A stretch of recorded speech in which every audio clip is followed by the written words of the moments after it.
What is going on, everybody? DJ Mark here. Today, we're diving into the lighting. Roll the intro. Let's go.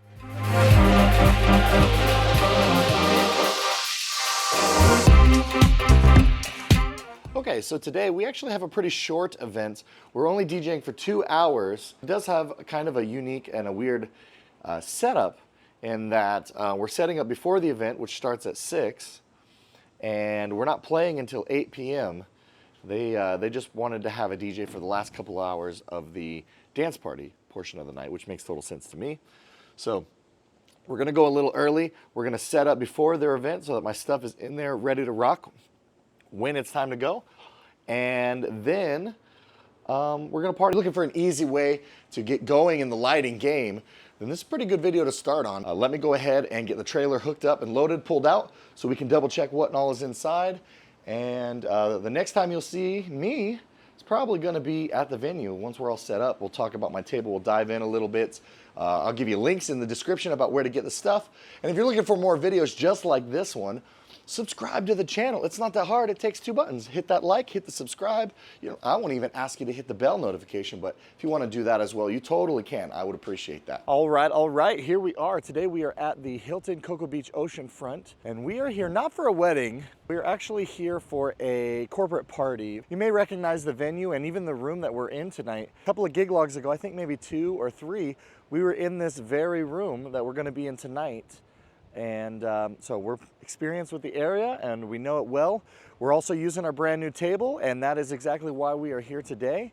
We're using it specifically so that we can make a video showing you guys exactly how we work the lighting setup that we have going on tonight. So we're going to show you a little bit about the engine lighting OS, so inside the Denon Prime 4 Plus. We're also going to talk about SoundSwitch specifically, and then we're going to talk about my backup software of choice, which happens to be Lightrider. And if you have any questions as you're watching through this video, let me know. With that being said, let's go ahead and hop in and show you the table and what it's all about there. So thank you so much for, like I said, viewing the video. It's time to dig into exactly what we're going to see here.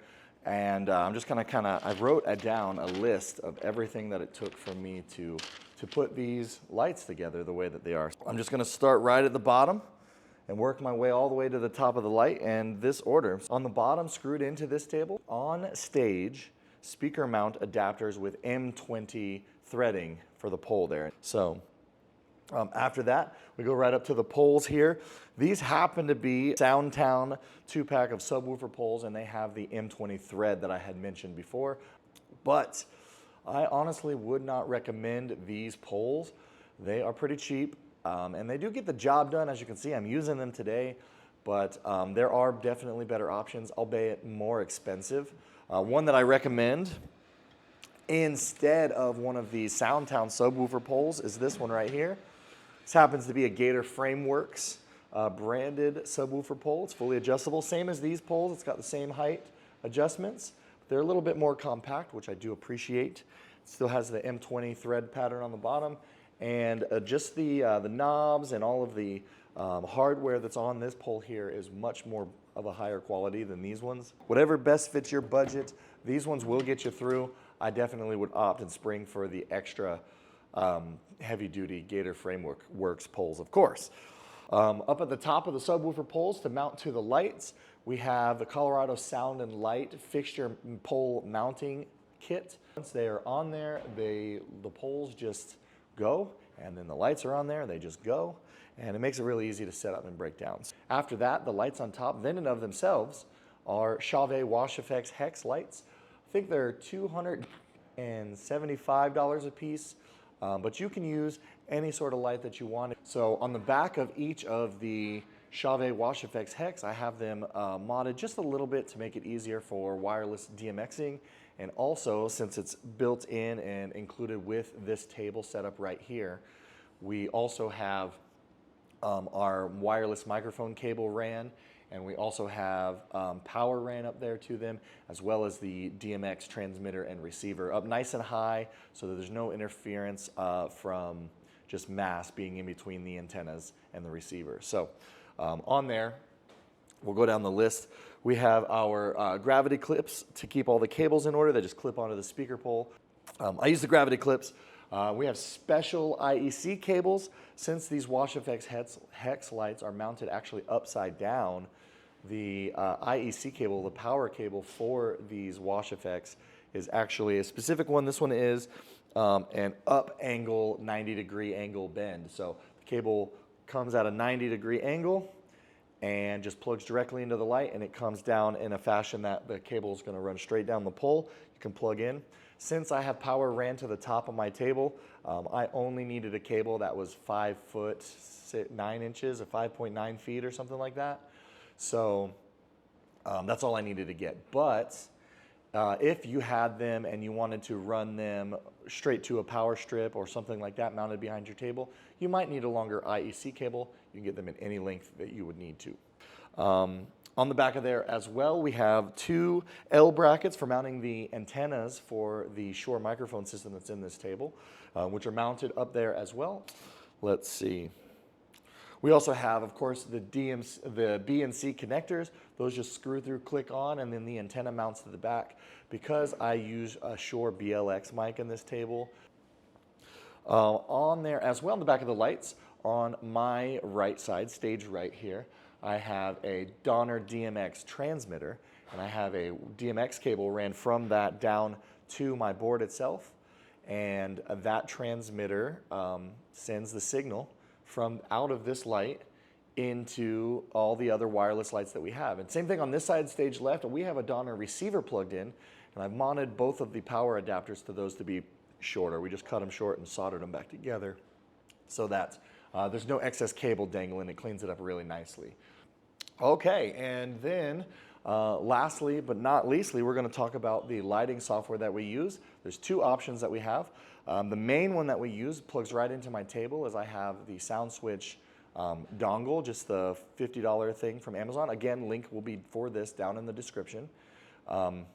And that plugs directly into my Denon Prime 4 Plus, and I use the Engine OS lighting, which essentially is SoundSwitch, to operate everything. So the DMX cable runs from my stage right light down to a dongle that goes right into the board, and then that's pretty much the kit for lighting. It's really simple. I do have a backup kit in place, and it happens to be what I used to use for DMX lighting, which was the Airstream DMX bridge and a software known as LightRider.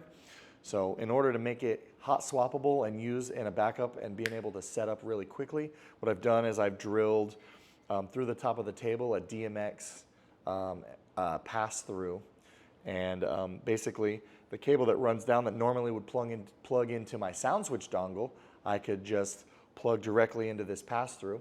On the other side of the pass-through, down in my table, I have the Airstream DMX bridge plugged in, and it's got a magnet on the back, which is really convenient, and this table is metal, so I just stick it right to the inside of the door here, and if SoundSwitch for whatever reason is failing, or maybe I forgot to transfer in my light shows or something like that, any sort of a bug that may or may not happen, that's why I have this backup in place. We use LightRider, which is an iPad app. On the iPad is the LightRider software, which has all of the same functionality that you would need to get through an event, and even some that you wouldn't need. They're a little bit of a luxury. The patterns and the chases and stuff are all pre-programmed in, which are really awesome. Links, again, are down in the description below. Make sure you take a look at them yourself if you're interested in getting anything. None of them are affiliate links. I don't make anything from it. I'm simply giving you the information that you need to build something like this yourself if you would like to. Stay tuned for some dancing footage from tonight once we get these party people going. So, all right.